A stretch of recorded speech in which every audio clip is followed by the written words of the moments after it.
La oportunidad de poder ya estar reunidos, Señor, en este lugar para poder continuar, Señor, con estas pláticas, Padre bendito, acerca del ministerio de alabanza. Dios Todopoderoso, que lo bendecimos, Señor, con todo nuestro corazón, con la firme convicción que tu palabra, Señor, no volverá a ti vacía, Padre, sino que antes bien cumplirá, Señor, ese bendito propósito por el cual tú la has enviado. Te bendigo, Señor, este día, bendigo a tus hijos, Señor, los que ya se hicieron presentes, Padre, como aquellos que desean estar, Señor, pero por alguna razón no podrán estar. De igual forma los bendecimos y te suplicamos, Padre Celestial, de que esta palabra de igual forma, Señor, en el momento que ellos puedan escucharla, papito lindo, puedan, Dios Todopoderoso, también ser instruidos, redarguidos, Padre Celestial, convencido del poder, Señor, de tu palabra y la transformación que trae la misma juntamente con tu Santo Espíritu, Señor. Hoy nos disponemos, Padre Celestial, para que tu palabra, Señor, sea bien ministrada y bien predicada, y que todo cuanto hablemos, Padre, en esta hora sea para darte a ti solamente la gloria, la honra y la alabanza. Una vez más te suplico, pon guarda, Padre Celestial, en mis labios, para que lo que hablemos, tal y como está escrito en tu palabra, venga a edificar, venga a consolar, Señor, y si es necesario que venga a exhortarnos, también estamos dispuestos, Señor, a recibir tu exhortación. En el nombre de Jesús, Espíritu Santo, por favor, que se cumpla lo que tu palabra dice, da testimonio a nuestro espíritu, Señor, de lo que vamos a estar hablando, papito lindo, para que en tu nombre santo, Señor, podamos entender, Señor, cada una de las cosas que vamos a hablar, Padre bendito, para poder, papito lindo, poder esta palabra por obra en el nombre de Jesús. Gracias, Padre, gracias, Hijo, y gracias te damos una vez más, precioso Espíritu Santo. Amén. Bueno, pueden sentarse, mis amados hermanos. Vamos a seguir hablando, como lo hemos venido hablando estos días, del reglamento del ministerio de alabanza. Amén. Entonces, aquí, recuérdense, estas son las bases bíblicas, ¿verdad? Juan 4:23, mis amados hermanos, el 24, vamos a leer una vez más. Mas la hora viene y ahora es cuando los verdaderos adoradores adorarán al Padre en espíritu y en verdad. Porque también el Padre de tales adoradores busca que le adoren. Dios es espíritu, y los que le adoran en espíritu y en verdad es necesario que le adoren. Amén. Estas son, ya no lo voy a repetir todo, básicamente las 12, por así decirlo, aunque aquí hay dos, ¿verdad? Reglas o instrucciones, como queramos tomarlo, en lo que nos vamos a centrar. El día de hoy vamos a empezar a ver la número 1, amén. Y esta es la otra base bíblica, mis amados hermanos, de lo que es del ministerio de alabanza, si lo queremos ver así. La primera es de la iglesia, ¿verdad? Juan, y Lucas, pues de la alabanza. Dice 2:13 al 14, y de repente apareció con el ángel una multitud de los ejércitos celestiales, alabando a Dios y diciendo: gloria a Dios en las alturas y en la tierra paz entre los hombres en quienes Él se complace. Amén. Bueno, esto ya no lo vamos a mencionar, vamos a avanzar, porque esto fue lo que veíamos, de que en la alabanza, mis amados hermanos, hay tanto entidades espirituales como también entidades humanas, amén, o seres humanos. Ahora, este va a ser nuestro primer punto, amén, de que esto pues es un requisito, no les puedo decir yo, para el ministerio de alabanza, sino básicamente este es un requisito para entrar al cielo, mis amados hermanos, amén. Y si yo lo logro entender, entonces se entiende, ¿verdad?, de que si este es un requisito para heredar el reino, para entrar en el reino, entonces para servirle al Señor también. Amén. Entonces el punto número 1 de todo lo que vamos a hablar, mis amados hermanos, es haber aceptado a Jesús como único y suficiente Salvador. Amén. Esto, mis amados hermanos, es no solamente, ahí vamos a ver algunas bases bíblicas, ¿verdad?, el aceptarlo, sino es el reconocer también de que definitivamente ustedes y yo, sin el Señor, mis amados hermanos, ¿qué haríamos? La Biblia dice claramente que apartados de Él, nada podemos ser. También al entenderlo, nada podemos hacer. Amén. La Biblia muestra que por más que ustedes y yo nos afanemos durante el día, no podemos agregarle una hora a nuestro día. Por más que nos afanemos en relación a nuestra estatura, por más que quisiéramos ser un poquito más altos, no podemos, dice, agregarle un palmo o un codo a nuestra estatura. No se puede. Por más que yo me afane y pase la vida trabajando para ser más alto, ¿qué creen que va a pasar? voy a morir afanado y del mismo tamaño. O sea, no se puede. Amén. Entonces, mis amados hermanos, esto es llegar a un entendimiento de que aquí vamos a ver las primeras bases bíblicas de lo que es aceptar al Señor.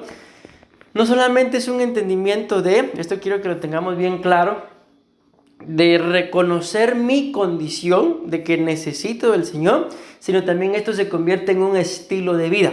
Amén. En ningún momento, mis amados hermanos, el aceptar al Señor como Salvador se convierte en una religión.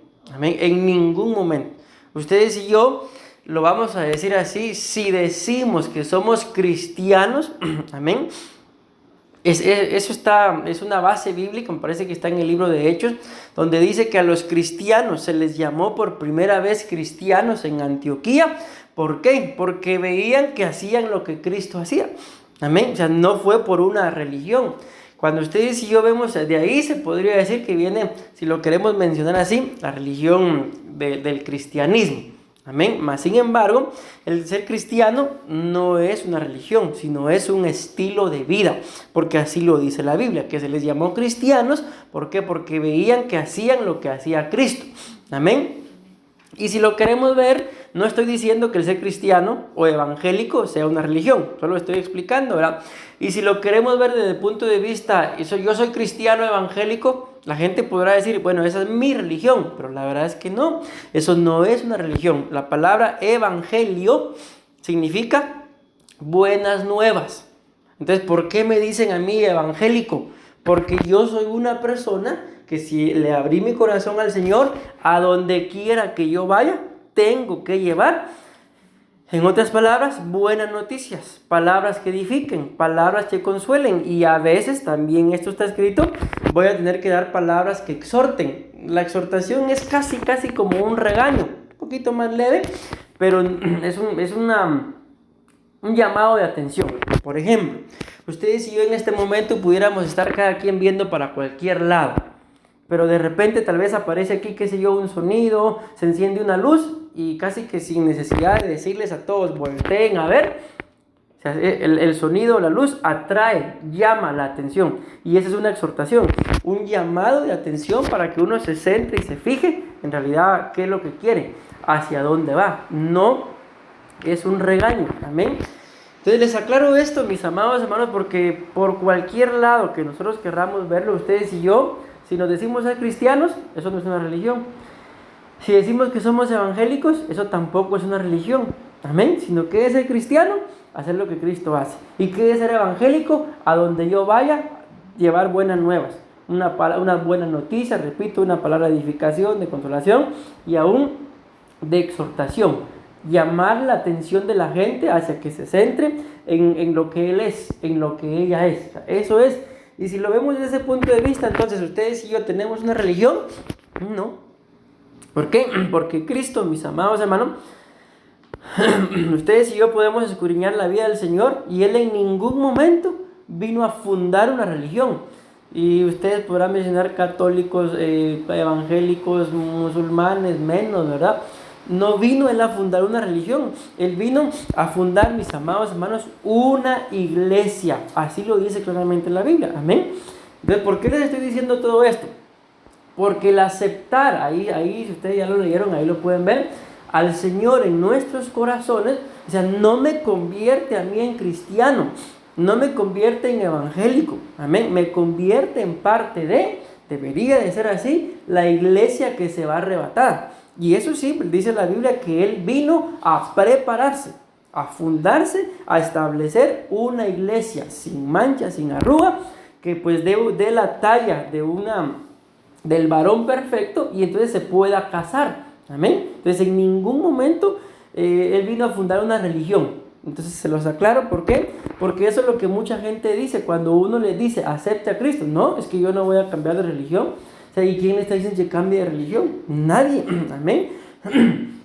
Simple y sencillamente la gente es la que por su mentalidad dividida o sectarista ha dividido a los grupos, digámoslo así, en religiones. Pero ustedes y yo no profesamos ninguna religión. La gente dice, yo no profeso una religión, yo profeso una relación. pero muchas veces ni relación con Cristo tienen. O sea, solo se dicen que tienen relación porque se congregan y se dicen que son cristianos, pero al final, aunque sí debemos de tener una relación, pero aún Cristo tampoco vino a fundar eso, una relación. Él vino, repito, a fundar una iglesia. Amén. Y eso es lo que ustedes y yo tenemos que entender, que eso es lo que somos. Amén. Ustedes y yo pudiéramos pensar, pero si Él vino a fundar una iglesia, ¿por qué hay tantas iglesias con el título de cristianas? Porque la Biblia dice que la suma de tu palabra es la verdad. Y que ustedes y yo somos un solo cuerpo, pero ¿cuántos miembros hay? Ya tenemos mucho. Para empezar, ¿cuántos dedos tenemos? Contando los de los pies. Solo ahí tenemos 20 dedos. Y si allá en Guatemala había un jugador que tenía 6 dedos, le salía uno acá. Era jugador de fútbol y que ese un día jugaron y el equipo de él ganaron 6-0. Entonces lo sacaron a él diciendo, ¿cuánto quedaron? Sí, 6-0. Hasta el teléfono dejé aquí para explicarles. Entonces, ¿por qué les digo esto, mis amados hermanos? Porque ustedes y yo venimos a ser una iglesia, a ser formados como una iglesia. Y hay muchas iglesias. Ok, pero ¿por qué yo no encajo en aquella? Porque usted no es miembro de ahí, o sea, es miembro de un cuerpo, amén, pero imagínense, 20 dedos, y aunque todos son dedos, pero todos son diferentes, cada uno por insignificante que pareciera, pero tiene su propia función. El dedo pulgar, por ejemplo, el del pie, ¿para qué sirve? Para darnos equilibrio. Sorprendente, no sirve para nada, pero sin ese pequeño dedo, la gente no tiene equilibrio para pararse, se va a tener que parar así. Pero como tiene el pulgar, el pulgar de la mano, pudiera parecer para muchos tal vez insignificante, pero ¿cómo se escribiría si no se tuviera este dedo? ¿Cómo se agarraría la taza del té o café si no se tuviera este dedo? O sea, cada uno tiene sus funciones y la Biblia muestra que algunas funciones son más importantes que otras. Por eso el Señor nos va uniendo con quien tenemos que estar unidos. ¿Por qué? Porque algunas funciones son más importantes que otras, pero no porque otras sean menos importantes significa que son inútiles. No, porque, bueno, si hablamos del cuerpo, tal vez lo que ustedes y yo más nos preocupamos porque esté bien presentable es el rostro.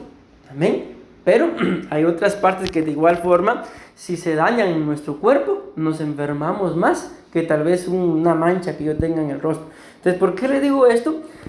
Porque es el entendimiento al cual ustedes tenemos que llegar. Amén. No somos más ni menos que ninguno, somos un cuerpo. Y aún aquellas iglesias que tal vez ustedes y yo, como seres humanos, pudiéramos pensar, uy, esa iglesita 2 miembros tiene.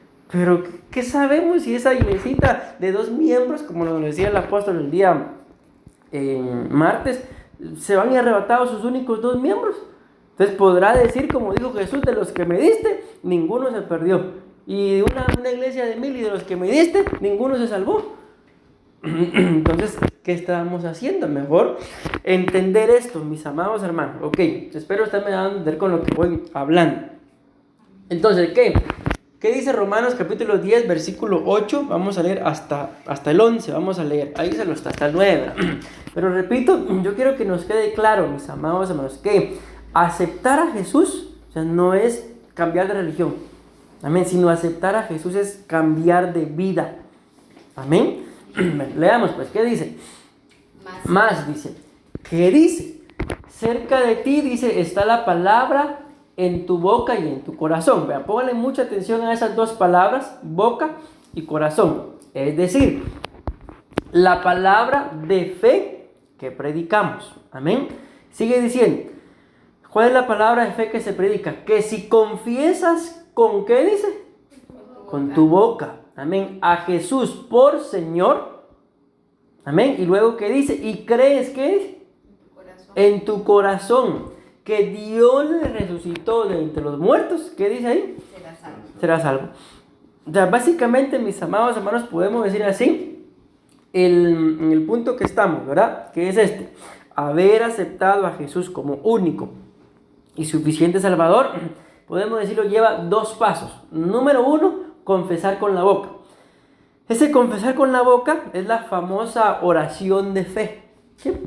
La gente, el pastor o la persona que nos haya evangelizado o quien nos haya dirigido, o si fue el mismo Espíritu quien nos convenció y no hubo necesidad de que ningún ser humano le dijera repita conmigo o repita después de mí, sino solitos, La oración puede variar, cada quien pues la puede dar a su estilo, digámoslo así, pero tiene que llevar algunas cosas básicas, como el nombre de Jesús.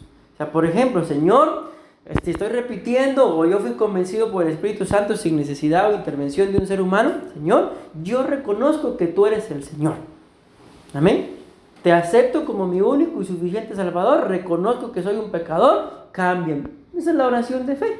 Reconocer mi condición de pecador, de necesitado, de menesteroso. Amén. Que no es lo mismo ser necesitado a menesteroso. Y reconocerlo a Él como único y suficiente Salvador, como Dios, como Hijo de Dios, como Jesús, como lo dice ahí, que Él murió, pero que resucitó. Amén. No solamente que murió, sino lo acabo de decir, que resucitó, fue levantado de entre los muertos, y entonces dice ahí, no sé qué tengo ahí en el brazo, será salvo. Amén. O sea, si lo vemos así, ¿qué complicado tienes? Pudiéramos decir, nada de complicado. Mas, sin embargo, mis amados hermanos, en algo que si lo vemos ahí textualmente, ustedes y yo pudiéramos decir, qué sencillo. Pero ¿por qué es que a mucha gente le cuesta esto? Porque la mayoría de seres humanos, lo voy a incluir dentro del paquete, somos orgullosos. ¿Cómo voy a reconocer yo que soy necesitado? Mira, ayer nos hicieron una broma, repito, fue una broma. Yo venía platicando con alguien y me decía, bueno, voy a poner, vamos a ver, porque imagínense, les acabo de decir que el ser necesitado y menesteroso, o sea, no es lo mismo. Amén. ¿Cuál es el mejor ejemplo para ejemplificar esto? Ustedes y yo sabemos que en una oportunidad los discípulos pues se fueron, ¿verdad?, en una barca, y Jesús se quedó a la orilla todavía predicando. Llegó un momento en el que ellos empezaron a ver una imagen sobre el agua y se asustaron. O sea, en ese momento ellos estaban asustados. En la barca eran necesitados o menesterosos. O sea, eran necesitados. ¿Necesitaban qué? Alguien pues los calmara, los tranquilizara. Y el Señor Jesús viene y les dice, tranquilos, soy yo. ¿Qué pasó en ese momento de necesidad? Se les quitó el miedo. ¿Por qué? Porque dijeron, bueno, es el Señor. O sea, esa es una persona necesitada. Le supieron su necesidad. Pero luego, en esa misma cita, Pedro dice, si eres tú, pues manda a que yo camine sobre el agua. Y el Señor le dijo, ven. Okay. Y él empezó a caminar sobre el agua y dice la Biblia, ¿qué? Se hundió. Okay. En ese momento Pedro dejó de ser necesitado. Porque en la barca era necesitado, pero estaba seguro. Pero cuando se hundió, ahí pasó a ser menesteroso. La palabra menesteroso significa mendigo. Y yo no sé si ustedes alguna vez han visto a alguien. Yo en una oportunidad tuve, digo el desagrado porque fue algo, fue algo, es que no sé, no es, tal vez el ser desagradable no es la palabra correcta, como compasión, no sé. El asunto es que vi a alguien, mis amados, yo estaba esperando en una clínica adentro, en un hospital, porque ese día le tocaba cita a mi esposa y yo estaba adentro, y desde adentro del hospital vi a una persona en el basurero sacando y buscando comida, y así, llevaba su plato y armó su menú, y de repente, yo les digo, no es desagradable de qué asco, porque Dios sabe que no, sino es algo de una, no sé, tristeza, compasión, dolor, impotencia, de querer tal vez ayudarlo, pero con un plato de comida no lo iba a poder ayudar. Con el plato de comida le quito el hambre en ese ratito, pero su condición iba a ser la misma. Solo el Señor sabe cuánto tiempo. Entonces les pongo ese ejemplo, porque eso es ser menesteroso, o sea, la condición de un mendigo. Y esto, mis amados hermanos, es básicamente algo en lo cual ustedes y yo tenemos que ser, entiéndanme, no estoy diciendo que tenemos que ser mendigos, ¿verdad? Menesterosos en relación a la necesidad que tenemos del Señor. Amén. Y cuando yo entiendo eso, entonces puedo ver algo como lo que hablábamos ayer, ¿verdad? Aquel pobrecito es un mendigo. ¿Por qué? Porque es orgulloso, creído, mala plata. En Guatemala yo decía, recoge chencas, busca fiestas y un montón de cosas, ¿verdad? O sea, es algo de lo peorcito que hay. Pero si yo soy un menesteroso del Señor, aunque yo vea esa condición, voy a tener compasión de esa persona. ¿Por qué? Porque yo voy a ser menesteroso. Y alguien que me demuestra, pues con orgullo, que él está bien, que es lo único que me demuestra, que se le olvidó el ser menesteroso al Señor. Pero mientras que yo sea menesteroso y vea yo este tipo de cosas, es ilógico que yo me pueda enojar. ¿Por qué? Porque esto es parte de mi salvación.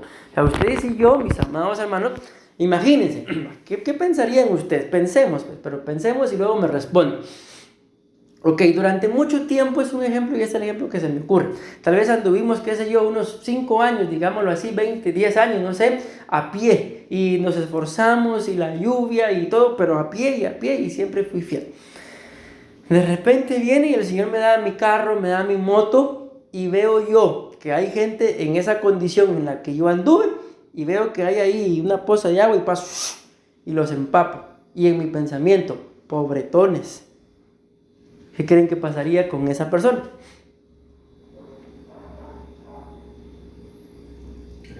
Se va a resentir, tal vez. ¿Cuál de las personas? ¿El que va manejando? El que va manejando. El que vivió, ¿verdad? Vivió eso. Pasó lluvia, caminó y mucho y todo. Pero ahora que tiene carro, moja a los que están a pie y les dice pobretones. ¿Qué va a pasar con esa persona? Probablemente va a llegar ese pobretón otra vez. Ahí está. Entonces, ¿qué pasó ahí? Se le olvidó que sigue siendo necesitado. Se le olvidó que sigue siendo menesteroso. Amén. ¿Por qué? Porque un día pasó por ahí, pero ahora se le olvidó. Entonces, eso es lo que ustedes y yo, con la salvación, no podemos olvidar, mis amados hermanos. Y eso es lo que nos lleva a un punto, como repito, de ver a aquel que es orgulloso o qué sé yo, verlo en su condición, a que yo, en lugar de enojarme con él, le tenga compasión, pobrecito. Un día yo estuve así y les digo, qué feo se mira, ¿no? ¿Cómo era yo? Le doy gracias a Dios por lo que mi esposa decía, es así, pero ahora sin amargura. Se mira uno, le digo, muy feo, de veras, porque a veces yo miraba actitudes y decía, Dios mío, pero yo lo mismo hacía yo. Ay, mejor me quedo callado así. Entonces les digo esto, ¿por qué? Porque si a nosotros se nos olvida esa condición, amén, de que no es una religión, por eso empecé diciéndoles eso, ¿qué es lo que va a pasar? No es que yo pierda, porque la salvación no la pierdo, pero sí la entrego, sí la rechazo. Siempre que yo hablo de la salvación, pongo el mismo ejemplo porque creo que es una forma sencilla de entenderlo. ¿Cómo es esto? La salvación es un regalo. La Biblia dice que la salvación es un don de Dios. La palabra don es un regalo. Amén. Esto es lo que es un don del Padre, no del Espíritu Santo. Ok, es un regalo. La salvación es un regalo que me lo dan a mí, pero yo no sé ustedes. Pero ¿qué es lo primero que hacen cuando les dan un regalo? Lo primero que uno hace, tal vez no delante de la persona, o tal vez sí, según la confianza, pero lo primero que uno hace al recibir un regalo es abrirlo. ¿Para qué? Para ver qué viene adentro, ¿verdad? Entonces la salvación es igual, mis amados, es un regalo que si pues yo lo voy a aprovechar, entonces lo voy a abrir y voy a disfrutar lo que trae adentro. Pero ¿cómo lo entrego o cómo la rechazo? Es un regalo, pero en lugar de abrirlo lo dejo ahí. O sea, el regalo es mío, pero nunca sabré qué es lo que trae adentro. Así es la salvación. Entonces, ustedes y yo, ¿qué necesitamos? Confesar con nuestra boca a Jesús por Señor, amén, y creer en nuestro corazón que Dios les resucitó entre los muertos, amén, y será salvo. Miren, les resucitó entre los muertos, o sea, significa que yo tengo que creer que Él está vivo. No es un Dios, porque imagínense esto, como los ateos, con todo respeto, porque estoy grabando, pero lo voy a decir, son tan tontos. ¿Por qué? Porque ellos dicen que Dios no existe, pero también dicen que Dios está muerto. Entonces solitos se contradicen. Ok, si está muerto, ¿qué quiere decir? Según el pensamiento, quiere decir que sí existió, pero se murió. Y cuando dicen que no existe, entonces solitos se contradicen. Pero bueno, dejemos de molestarlo. Entonces esto es lo que ustedes y yo, mis amados hermanos, repito, no podemos cambiar. Amén. Si ya recibimos esta gran salvación, porque así lo dice la Biblia, entonces tengo que disfrutarla. Amén. Y dentro de ese disfrutar, pues no permitir que nada ni nadie venga y me amargue. ¿Por qué? Porque la Biblia claramente dice que tenemos que cuidar de que dentro de nosotros no brote una raíz de amargura, que causando muchos problemas haga que algunos o muchos pierdan su salvación. ¿Por qué, mis amados hermanos? Porque dejé de disfrutar. ¿Qué dejé de disfrutar? La salvación. Porque repito, la salvación no es, mis amados hermanos, un momentito, no es una oración. La salvación es un estilo y un estado de vida. Amén. Entiendas, les hago esta pregunta. ¿Ustedes y yo oramos para ser salvos o nosotros oramos porque somos salvos? ¿Cómo piensan ustedes que es? ¿Oro para ser salvo o yo oro porque soy salvo? Porque soy salvo. Entonces ahí es lo que les decía. Si yo oro para ser salvo, ¿qué significa eso? Exacto, que aún no he aceptado al Señor. Pero yo oro porque yo soy salvo. Entonces, si soy salvo, necesito tener una relación, amén, de amor, de intimidad con aquel que me salvó. ¿Y quién es? Claramente lo dice ahí. Y esto es algo muy, muy común, claro, mis amados hermanos. Si confiesas con tu boca, ¿qué dice? No dice que Dios, no dice que el Espíritu Santo, dice claramente que Jesús. ¿Por qué Jesús? Porque recordemos que quien vino a morir, ¿quién fue? Con todo respeto, ¿verdad? No fue el Padre, no fue el Espíritu Santo, fue el Hijo, fue Jesús. Amén. Entonces, Él murió y por eso dice ahí, y crees en tu corazón que Dios le resucitó. Amén. Bueno, está claro hasta ese punto, entonces, mis amados hermanos. Entonces, tenemos que tener claro de que, repito, ustedes y yo tenemos que, mis amados hermanos, confesar. Amén. Por eso, esto es muy importante. Es que en algunos momentos, tal vez me han escuchado o me van a escuchar o van a escuchar a mi esposa o ya la escucharon, o en su momento tal vez me atrevo a pensar que hasta Jocelyn la van a escuchar, o en su momento les aseguro que hasta ustedes lo van a decir. Cuando estén al frente le van a decir a la gente, abran sus labios. Abran sus labios. A veces, hermanos, abran sus labios. Y le digo, les hablo por mí. Cuando yo digo eso, mis amados hermanos, se lo digo al pueblo, ¿verdad? Abran sus labios. O sea, no es una gana de molestar. Es que, les digo, hay un celo, hay como un carbón encendido en uno. Y uno quiere, mis amados hermanos, que los demás experimenten lo mismo. ¿Amén? Entonces, confesar es abrir la boca. Amén. A veces les digo yo a los hermanos, no sé si aquí lo he dicho, no les digo abran sus labios y pónganse a gritar, pero sí les digo abran sus labios de una forma audible. O sea, cuando ustedes y yo estamos hablando, pues yo creo que por lo menos buscamos hablar claro, ¿verdad? Y si alguien nos dice, no te entendí, no te escucho, ¿qué hacemos? Yo creo que ninguno hablamos más bajito, sino hablamos un poco más fuerte o más claro. ¿Por qué? Porque miren, el problema, bueno, no el problema, sino la bendición, digamos así, problema para el reino de las tinieblas es que si ustedes y yo confesamos, si ustedes y yo lo hacemos de una forma audible, o sea, el que me está escuchando, por así decirlo, no solamente el de la par, sino también lo que se mueve en los aires, va a saber que yo tengo un dueño. Amén. Esa es la importancia de el orar, mis amados hermanos. Aunque no solamente así se puede orar, también se puede orar con el pensamiento, se puede orar con don de lengua, ¿verdad? Pero esta es parte de la importancia, sobre todo, de que el enemigo y su reino sepan de qué, de que yo ya confesé, no yo ya me imaginé, no yo ya pensé, no, yo ya confesé con mi boca que Jesús es el Señor. Amén. Por eso les digo, a mí esa canción me gusta mucho. Esa que dice, reconocerán que Jesús es Dios. No sé cómo se llama, pero me gusta la canción. Cuando yo canto esa canción, siento que algo se me para arriba y para abajo. Amén. ¿Por qué? Porque ese es el centro de nuestra vida, mis amados. No les digo de nuestro evangelio, aunque podría ser correcto también, pero es el centro de nuestra vida, el Señor Jesús. Entonces, si ustedes y yo somos salvos, no soy salvo por una oración. Soy salvo, ¿por qué? Porque tengo un estilo de vida. Y con cada cosa que yo haga, que yo diga, tengo que demostrar que soy salvo. ¿De dónde creen ustedes? Vamos a avanzar acá. Pero ¿de dónde creen ustedes que viene aquí la pregunta, ¿verdad? ¿La salvación se pierde o no se pierde? Pues para mí, esa famosa pregunta viene, mis amados hermanos, de que hay mucha gente, y lo dice la Biblia, que tiene apariencia de piedad. En otras palabras, parecen cristianos, pero lo dice la Biblia, pero con sus acciones niegan la eficacia del poder del evangelio. O sea, solo pura apariencia. Yo aparento ser cristiano, Pero cuando ya empiezo a hablar, cuando ya empiezo a actuar, o sea, la gente se da cuenta que lo mío era solo apariencia. O sea, quiere decir eso que en realidad no estoy disfrutando de la salvación. Que mi estilo de vida, con todo respeto lo digo, no es un estilo de vida de una persona que ya sea salva, sino es un estilo de vida de una persona que aún está perdida. Y si aún está perdida, ¿qué significa eso? Que aún necesita ser salvo. Y les digo algo con todo el dolor de mi corazón, pues porque soy pastor, ¿verdad? Pero lamentablemente de esto hay mucha gente en la iglesia que en alguna oportunidad hizo esa oración, pero esa oración fue, ahí lo vamos a ver más adelante, sin fe. O sea, solo la hizo, pero no creyó. ¿Por qué? Porque siguió viviendo de la misma forma como seguía viviendo.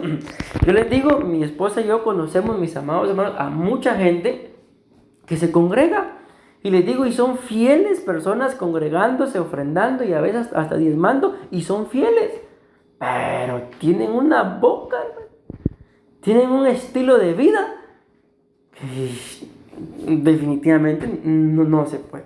Yo, por ejemplo, cuando alguien me invita, porque la verdad es que lo invitan a uno, ¿verdad? A predicar en un funeral. Mucha gente, yo me he dado cuenta del error de mucha gente que dicen, y estamos aquí ante el cuerpo de la persona y el día de hoy está con el Señor. O sea, yo jamás he dicho eso. ¿Por qué? Para empezar, a veces me invitan que son familiares de los hermanos de la iglesia y yo nunca los conocí. ¿Y cómo me voy a poder decir que el que está ahí es salvo? No lo sé. Entonces yo me centro en dejarles un mensaje a los que están vivos todavía, y que pues la muerte del que pueda estar ahí, pues que sirva de ejemplo, de que en cualquier momento uno puede partir, y qué seguridad hay de que yo parte y sea salvo. O sea, para ello, yo sí tengo la seguridad de que si me toca partir soy salvo. Amén. Lo mismo tenemos que tener la misma convicción. Ustedes y yo, mis amados hermanos, que el Señor nos libre. Nunca, les digo por favor, nunca vayamos a poner en velo de duda, ¿y será que si el Señor viene hoy, seré salvo? ¿Por qué? Porque esa duda no la puso ahí el Señor. Porque la Biblia dice que Dios pone el creer y el hacer, y todavía cuando se escudriña eso, dice que Él hace que se ejecute. O sea, no solamente me pone las ganas, no solamente lo hago, sino lo hago porque Él me hizo que lo hiciera. Amén. Pero ¿y si yo, será que yo soy salvo? Señor, ¿y si peco, será que soy salvo? Es que, mis amados hermanos, uno no puede pecar porque es salvo. Pero si yo todavía peco, una cosa es la transgresión, otra cosa es el pecado, otra cosa es la iniquidad. Pero si yo peco, ¿eso qué me demuestra a mí? De que yo estoy jugando con la salvación, de que el regalo de la salvación ya lo tengo, pero está ahí. Entonces, según el punto que el ministro de alabanza necesita haber aceptado a Jesús como único y suficiente Salvador, ¿qué demuestro yo si aún practico algún tipo de pecado?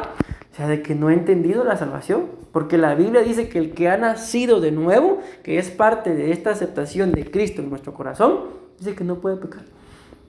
No peca. Porque ustedes y yo no lo creo, mis amados hermanos. Porque miren, pues, ¿qué es el pecado? Por ejemplo, si hablamos de robar, por ejemplo. Es un ejemplo, voy a poner un cubro con la sangre que esto en mi computadora. Pero por ejemplo, ¿verdad? Esa computadora del pastor me gusta. Y aunque no lo crean, pero es touch. Medio touch porque le quebré aquí y todavía ya solo funciona esta parte. Esto ya no. Me gusta. ¿Cómo hago para conseguirla? Estoy pensando, voy a planear y me la robo. ¿Qué es eso? Es pecado porque lo practiqué. Amén. Entonces les digo, ustedes y yo no creo que lo hagamos. Entonces, pero si fuera el caso que lo hago, entonces yo no estoy disfrutando de mi salvación. Y esta es la razón por la cual alguien, mis amados hermanos, como se los acabo de decir, simple y sencillamente no puede heredar el reino. No puede. ¿Por qué? Porque aún hay en su vida cosas que no agradan al Señor. Y les digo esto en relación al pecado. Vamos a decirlo así, un cristiano si peca, para empezar todavía le falta un poquito de madurez, pero con el paso del tiempo, ese pecado no lo deja en paz. Tiene que ministrarse, tiene que confesarlo, tiene que reconocer su condición. Y si no se arrepiente, entonces no es cristiano. Porque cuando ustedes y yo vemos, mis amados hermanos, miren, pues la Biblia habla de muchos pecadores, pero es que hay unos que se salieron, ¿verdad? Que sobrepasaron a los demás. Por ejemplo, si hablamos del primer homicida, tendríamos que hablar de Caín, ¿verdad? Tendríamos que hablar de Luzbel, tendríamos que hablar de de Judas, tendríamos que hablar de Jezabel, que casi todos hicieron casi lo mismo. Y la Biblia dice que a todos, hasta de Jezabel, dice que Dios le dio la oportunidad a Jezabel de arrepentirse. Pero dice la Biblia claramente en Apocalipsis que ella no quiso. O sea, no quiso arrepentirse. Entonces se le dio la oportunidad, pero si no quiso, la Biblia dice claramente que murió. Y tal vez a la palabra sea pesada, pero así está escrito, como una maldita. Imagínense qué tremendo, mis amados hermanos. Ok, ¿por qué les digo esto? Porque alguien que comete un error y no se puede arrepentir, yo dudo de que el Espíritu Santo esté ahí, porque quien me convence a mí de pecado es el Espíritu Santo. Amén. Entonces sigue diciendo acá, porque con el corazón, miren una vez más dice, se cree para justicia. ¿Qué decía acá? Si confesamos con nuestra boca que Jesús es el Señor y crees en tu corazón, ahí está una vez más, creo en el corazón, porque con el corazón, ¿qué dice ahí? Se cree para justicia y con la boca se confiesa para salvación. Amén. Pues la Escritura dice, todo el que cree en Él no será avergonzado. Parafraseémoslo. Cambiemos, según lo que estamos hablando, esa palabra avergonzado. Ahí dice, todo el que cree en Él no será avergonzado. Pero cambiemos la palabra avergonzado. Todo el que cree en Él será salvo.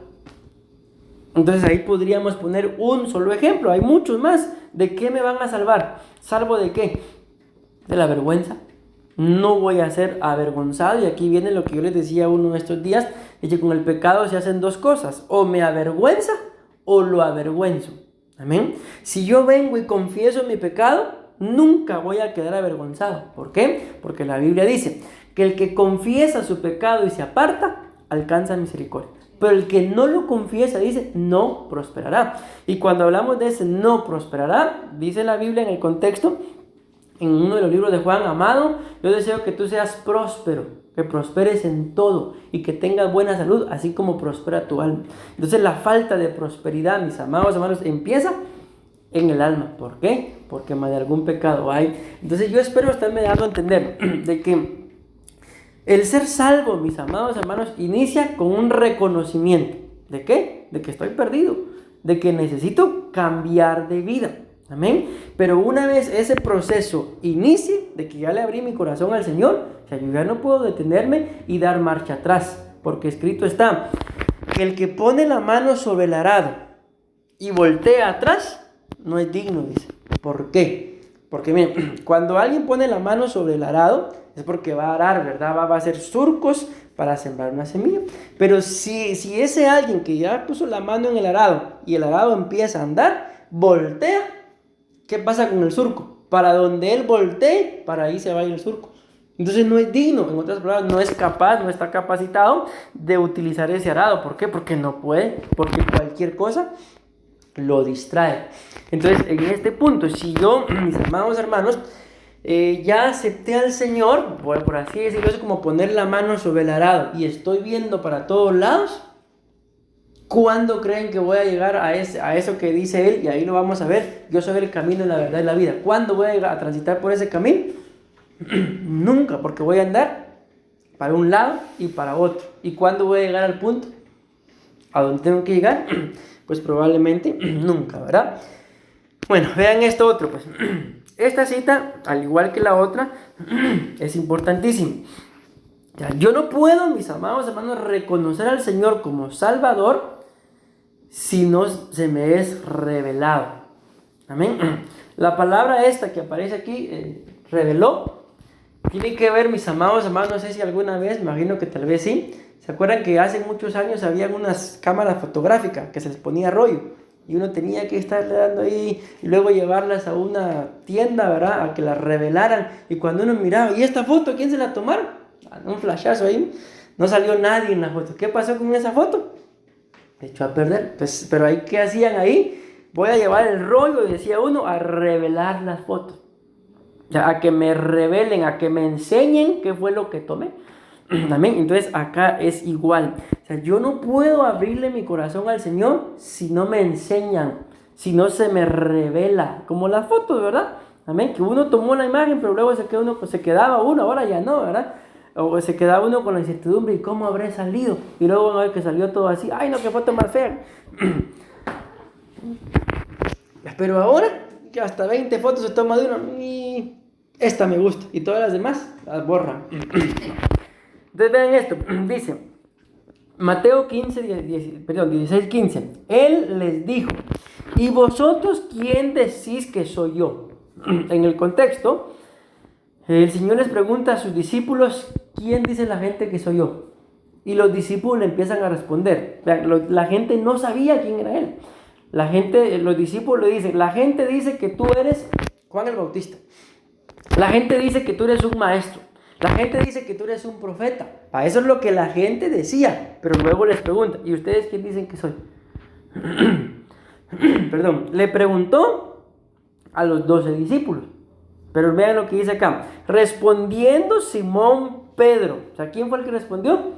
Uno. No fueron los 12, ¿verdad? Sino fue uno nada más.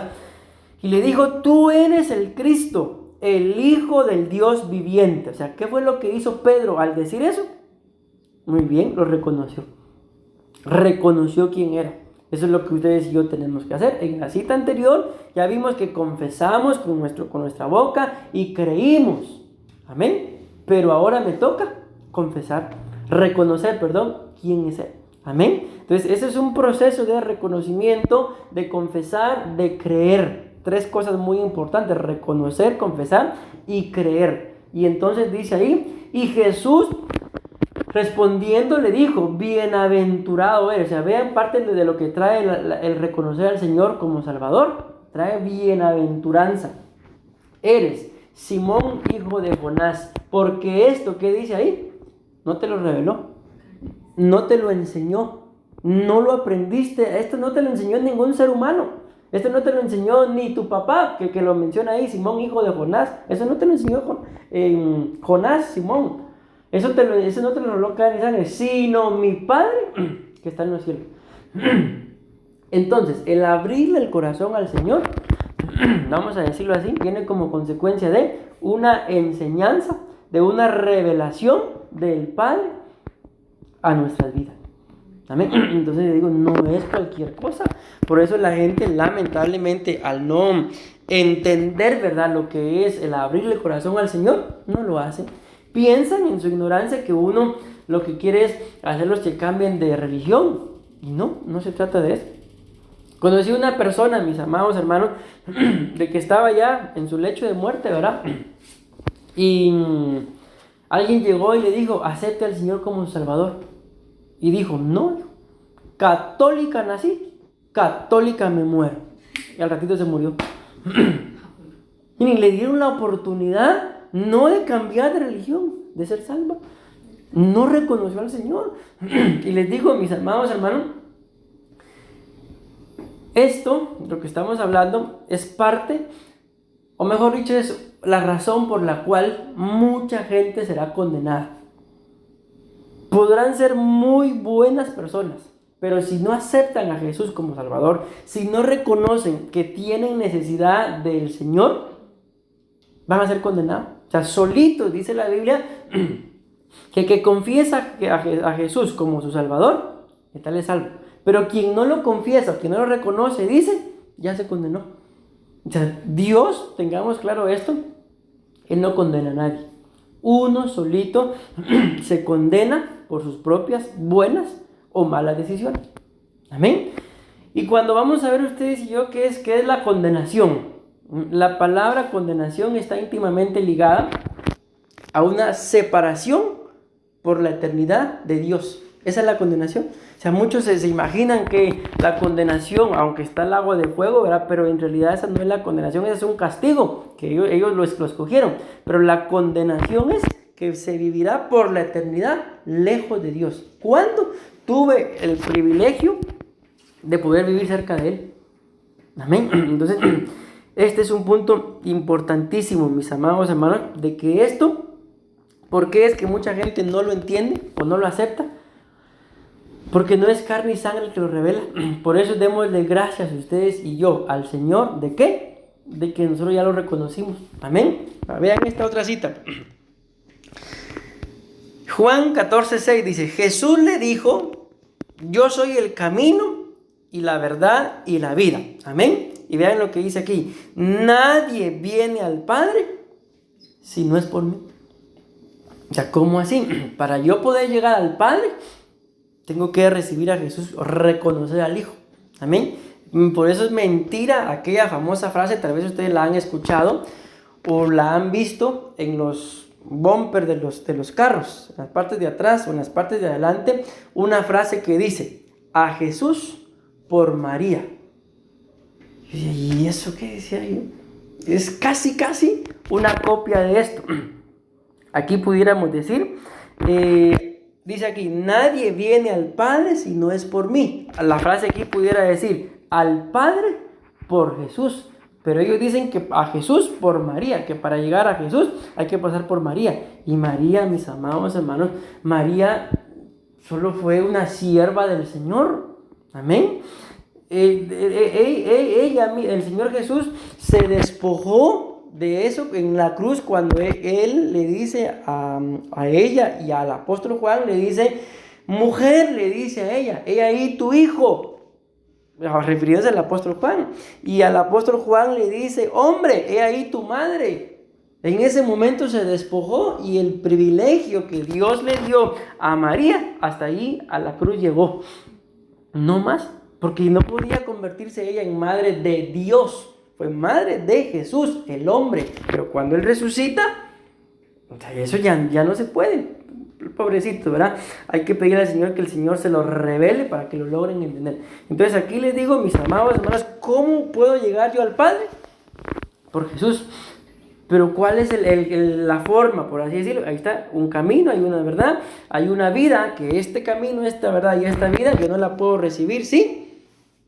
O no la puedo vivir o no la puedo transitar si no lo recibo a Él. ¿Por qué? Porque el camino es Él. La verdad es Él. La vida es Él. Y si yo quiero disfrutar de esas tres cosas, tengo que recibirlo. Amén. ¿Me voy dando a entender? Ya casi termino. Aunque todavía no. Todavía me falta esto. Y ustedes saben que aquí ya no me dio tiempo a hacer el famoso cuadrito que siempre hago. Pero aquí casi donde siempre me quedo. Aquí me toca. Vean esto, pues. Hechos 16:31 dice, ellos respondieron, cree en el Señor Jesús, ¿y qué dice? Y serás salvo tú y toda tu casa. Vean qué tremendo. Y serás salvo.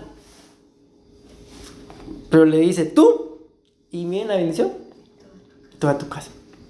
Entonces aquí viene, y creo que se entiende un poquito mejor lo que les estoy diciendo, o sea, de que la salvación, mis amados hermanos, o sea, no es un acto de yo le abro mi corazón al Señor y ya fui salvo. No, es un estilo de vida, es una forma de vida, es un estado de vida.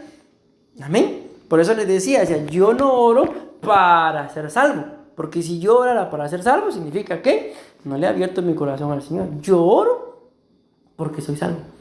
Amén. Entonces miren cuál es el gran privilegio, tú y toda tu casa. Pero si se van dando cuenta, hay tres grandes cosas que hay que hacer.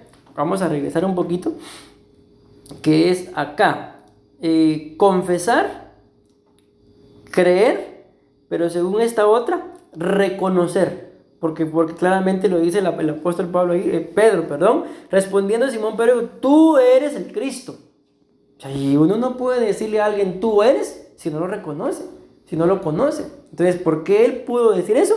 Porque lo conoció. Acuérdense que Juan el Bautista decía, a aquel al que yo le señale, aquel al que yo le diga, a ese lo van a conocer y lo van a reconocer. Es el Cordero. Y un día dice que se apareció y Juan el Bautista dijo, he ahí el Cordero. Ese es del que yo les hablaba. Él es, a él síganlo. ¿Cuál fue el error de Juan el Bautista por el que murió decapitado? Que solo dijo, a él síganlo, pero él no lo siguió. Yo siempre he creído que Juan el Bautista debería de haber sido el primer discípulo de Jesús, pero por no seguirlo, solo fue un puente, solo fue un canal, y que Dios nos libre, mis amados hermanos, a nosotros de eso, de ser solo puentes, escaleras o canales, de que yo le hablé a mucha gente de Cristo, lo aceptaron, pero a mí se me olvidó disfrutar y vivir esta salvación. Amén. Entonces, ¿cuál es el estilo de vida de alguien que es salvo? repito, no puede pecar. ¿Por qué no puede? Porque es salvo. Pero si yo peco deliberadamente, entonces ¿qué demuestro ahí? Ay, de que todavía la salvación no la estoy disfrutando. Amén. Pues con esto voy a terminar. ¿Qué es lo que ustedes ven en la pantalla? Es lo que está resaltado acá en verde.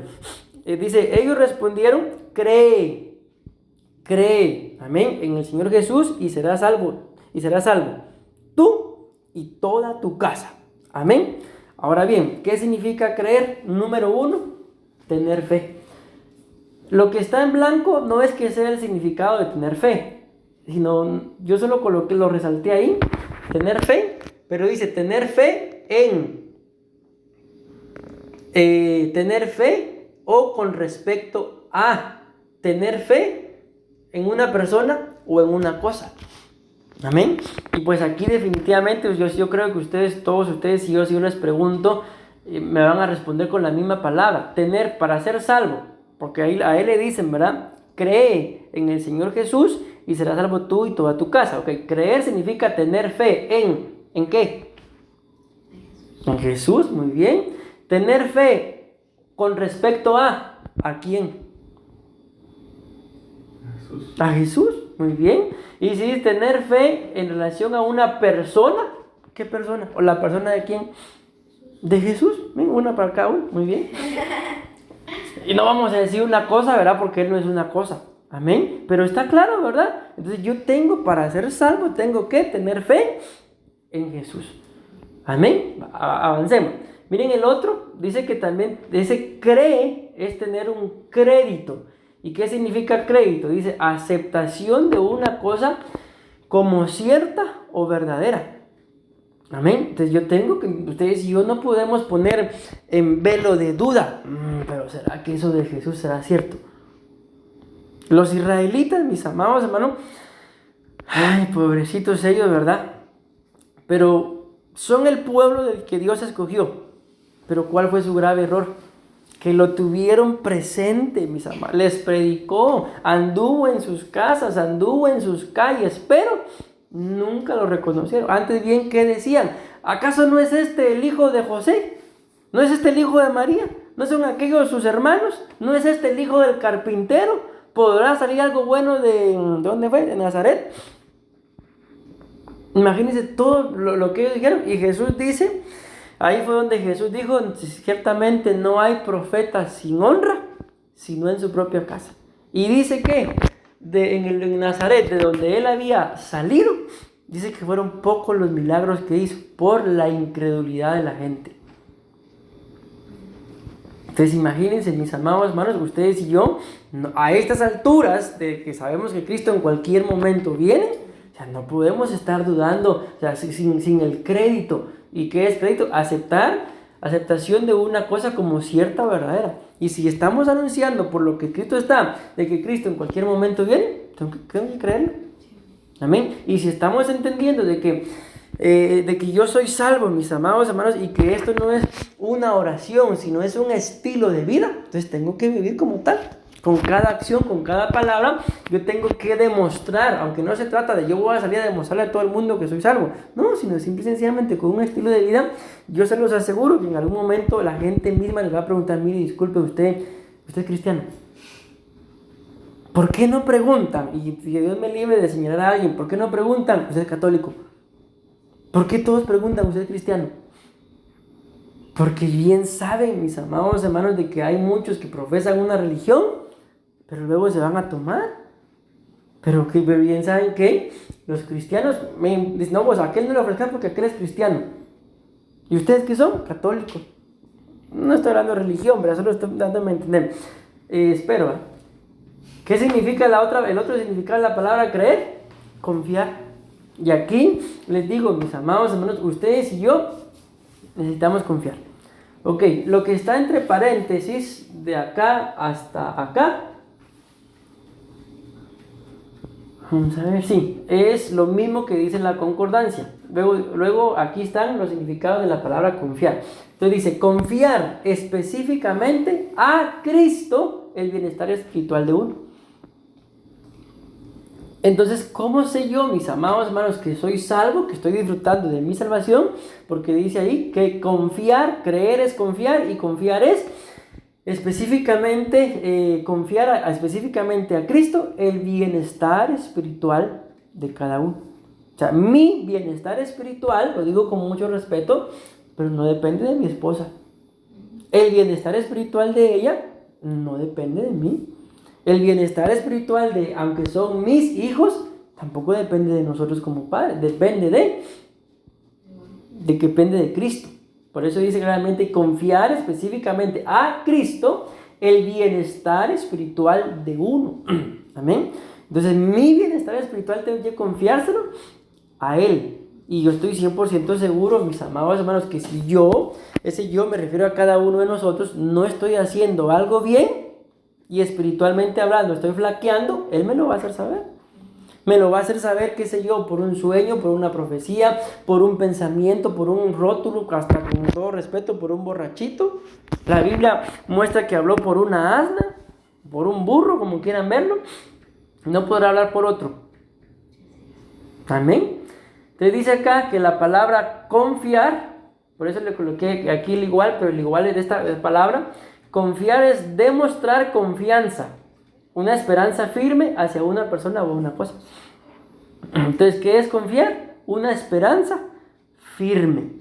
O sea, ustedes y yo no podemos y no debemos titubear de si somos salvos o no. Yo creo que si alguien está dudando de su salvación, ahí hay algo que no es de Dios. ¿Por qué? Porque si yo le abrí mi corazón al Señor, lo reconocí como único y suficiente Salvador, yo soy salvo. ¿Por qué? Porque la salvación yo no la merezco. O sea, ustedes y yo no hay cosa alguna que digamos, yo voy a orar 24 horas al día para ser salvo. No, si ya somos salvos.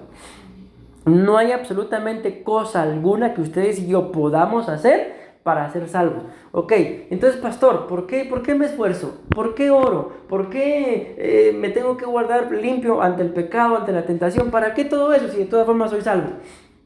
Porque hay galardón. La Biblia habla, mis amados hermanos, que cuando el Señor venga en el arrebatamiento, no en la segunda venida, ¿verdad? Que no son las cosas, no es lo mismo. ¿Qué es lo que va a pasar? Vamos a ser arrebatados. Pero luego de ese arrebatamiento, los que seamos arrebatados, vamos a ir a un lugar que se le llama el tribunal de Cristo. Y ese tribunal es de alguna forma, digámoslo así, un juicio, pero no es un juicio ni para condenación, ni para perdición, sino es un juicio para galardón. Es un juicio para ser premiado por todo lo que yo hice mientras que estaba en vida. Porque escrito está que ustedes y yo vamos a ser juzgados por todo lo que hablamos, pero también por todo lo que hicimos. Porque todo lo que ustedes y yo hablamos y decimos está escrito. Son aproximadamente unos 21 libros que la Biblia habla que van a ser abiertos. Imagínense, mis amados, ¿qué dirá de todo lo que yo he hecho en esos libros? Ay, mejor que no diga nada, pastor. No, pero ahí está escrito, ahí está escrito. Ok, entonces, ¿por qué les digo esto? Porque después de ser arrebatados, vamos a pasar a ese tribunal, el tribunal de Cristo. ¿Y qué va a pasar en ese tribunal? Algo así como dicen ustedes, ahí nos van a hacer un escáner de qué fue lo bueno que hicimos y se dirá, continúe. ¿Hacia dónde? Hacia las bodas del Cordero. Usted es digno, pase. Le ponen su galardón, continúe. El siguiente proceso son las bodas del Cordero.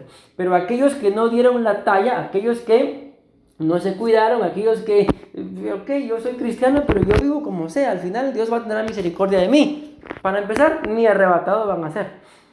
Y si algo bueno hicieron, pues van a ser arrebatados, pero los van a devolver a la tribulación. ¿Por qué? Porque no dieron la talla para ser novia. La Biblia habla de que habían unas bodas. Y dice que adentro de las bodas se encontró a uno que no estaba vestido apropiadamente para la ocasión. Y el señor de la boda manda a sus siervos y le dicen, vayan y pregúntenle que qué hace aquí, que por qué no está vestido para la boda. Y dice que el hombre enmudeció y el Señor dijo, sáquenlo, échenlo las tinieblas de afuera. Y las tinieblas de afuera son la gran tribulación. O sea, lo devolvieron, ¿a qué? A lavar sus vestiduras con su cabeza, con su sangre. Pues la gran tribulación no va a ser algo, mis amados hermanos, que ustedes y yo vamos a querer ver. Tal vez nos sentamos a ver una película que le quitan la cabeza a uno, al otro y al otro y al otro. ¡Ay, qué emocionante! Y todo. Pero la gran tribulación no va a ser así. La gran tribulación, al que se quede, ¿verdad? Lo van a andar persiguiendo. Amén. Entonces, ¿qué nos conviene mejor? Encomendar nuestra vida espiritual al Señor. Confiar firmemente en Él. Amén. De que Él prometió que vendría. Y como Él prometió que vendría, yo voy a estar preparado. Va, imaginemos, humanamente hablando, pensemos como seres humanos. ¿Cómo nos ponemos? Cualquiera de nosotros, por ejemplo, le decimos a alguien de nuestra familia: llego a las 8 en punto, por favor, quiero que estén listos. Y a las 8 en punto ustedes están ahí porque son bien puntuales. Uno va a Guatemala y le preguntan: ¿hora en punto u hora chapina? Uno va a Nicaragua y le preguntan: ¿hora en punto u hora nica? Uno viene aquí y le pregunta: ¿hora en punto u hora tica? ¿Cuál es la hora chapina, tica o nica? ¿Cuál es? Impuntual, ¿va? Va, entonces ustedes llegan a las 8 en punto, listos y preparados. Y resulta que aquel que le dijeron a las 8 llego y quiero que estés preparado, a las 8 en punto se despierta. Ay, ¿cómo se siente? Engañado. ¿Cómo? Engañados, plantados. ¿Cómo se sentiría usted, hermano? Ay, decepcionado. Decepcionado. ¿Tú sí? Con desconfianza para la próxima ya no creo. Desconfianza. Y a la próxima. Cuando hacía partidos, siempre decía la gente que era una hora antes para llegar a... Imagínate, ¿por qué? Porque uno ya sabe cómo... O Ah, sea, ok. era a las 10 y era a las 11. Porque siempre llegan tarde, ¿no? ¿Por qué les digo esto? Porque se supone que si nos está diciendo el Señor que Él viene pronto, ¿cómo debería estar yo? ¿Hora cristiana u hora de Cristo? La hora de Cristo es puntual. ¿La hora cristiana? Dios es misericordioso y siempre me lleva. Sí, es misericordioso, pero también es justo. Por misericordia le salvó la vida al hombre y a la mujer en el huerto, pero por justicia lo sacó de aquello que había preparado para ellos. De la justicia de Dios hace que cada quien reciba lo que se merece. Amén. Entonces, mis amados hermanos, en el amor del Señor, repito, el haberle abierto el corazón al Señor no es un momentito de sí, yo soy cristiano. No, ahí empezó todo un proceso de un nuevo estilo de vida, de un cambio de vida. Entonces, yo tengo que vivir como una persona que es salva. No dudar de... ¿Y será que voy a ser salvo yo? Porque si yo estoy dudando de si voy a ser salvo, ¿eso saben qué quiere decir? Que muy adentro o muy presente, sé que no estoy bien portado. Por eso dudo de mi salvación. Amén. Encomendar. Cree en el Señor Jesucristo, será salvo tú y toda tu casa. Dice ahí, encomendar. ¿Qué es encomendar? Poner algo bajo la protección de alguien, especialmente de Dios. ¿Y saben qué me llama la atención? Repito, que ese significado en blanco no es un diccionario bíblico. Es un diccionario secular. Pero miren qué dice: encomendar, poner algo bajo la protección de alguien, especialmente de Dios. Bueno, ahí dice un santo, ¿verdad? Pero sabemos que eso pues no, ¿verdad? Pidiendo su ayuda, dice, de la ayuda de Dios. Y termino, porque ya llevo más de una hora. Creyente, persona que cree, especialmente el que profesa. Sabemos que lo que les acabo de decir, lo voy a leer así, aunque no estoy de acuerdo. Una determinada fe religiosa. Porque les dije desde el principio, ¿verdad? De que creer en el Señor de ninguna forma es una religión. Amén. Tampoco es una relación, aunque lo conlleva, ¿verdad? Sino es una preparación. ¿Por qué? Porque claramente lo dice la Biblia. Él vino a prepararse una iglesia. No vino a prepararse a alguien para tener una relación. Amén. No vino tampoco a fundar una religión. Vino a preparar una iglesia. Amén. Entonces, mis amados hermanos, yo termino con esto, ¿verdad? Dejándoles esto en sus corazones, de que el ser salvo, mis amados hermanos, me compromete a mí a estar preparado para el día que Él venga. Amén. Entiéndase, en el arrebatamiento. Porque miren, la salvación, hay mucha gente que va a ser salva, pero se va a quedar a la gran tribulación, pero van a ser salvos. Amén. Y yo les digo, ¿de qué sirve tanto año, mis amados hermanos, absteniéndose si al final por un error uno se queda? Por eso la Biblia muestra claramente de que el que ha nacido de nuevo No puede, es que es así, no puede. Si ustedes y yo vemos, esto lo dice la Biblia, pero quiero ponerles un ejemplo. Si ustedes y yo vemos que, por ejemplo, hay un palo ahí de mango y voy y agarro el fruto y el fruto está agrio, ¿qué van a pensar? No me lo como. No lo como. Agarramos otro y está agrio y agarro otro y está malo. Este fruto no me sirve. ¿Ah? No sirven los frutos de ese árbol. Los frutos, pero ¿y de dónde vienen los frutos? Entonces, ¿qué es lo que no está bueno? El árbol. Por eso la Biblia dice que un árbol bueno no puede dar fruto malo. Y un árbol malo no puede dar fruto bueno. Y así dice también el etíope y el leopardo. Uno no puede cambiar su piel. El etíope es una persona morena. Y el leopardo no puede quitarse las manchas. No puede. Me voy a rasurar aquí esta manchita. ¿Qué creen que pasa? Le vuelve a salir. No puede. Así dice la Biblia. El que está acostumbrado a pecar no puede dejar de pecar. Amén. O sea, si yo soy salvo, no puedo pecar. Pero si yo no soy salvo, no puedo dejar de pecar. O sea, las dos cosas, ¿verdad? Solo que ustedes y yo escogemos de qué lado queremos estar. Creo que si estamos acá en este momento, pues es porque somos salvos, ¿verdad? Amén. Entonces, ya le abrimos nuestro corazón al Señor. Entonces, de esto se trata, mis amados hermanos, de no una oración de un momento, sino de un estilo de vida. Y tengo que demostrar con la forma en la que yo vivo de que soy una persona salva. Amén. Amén y amén.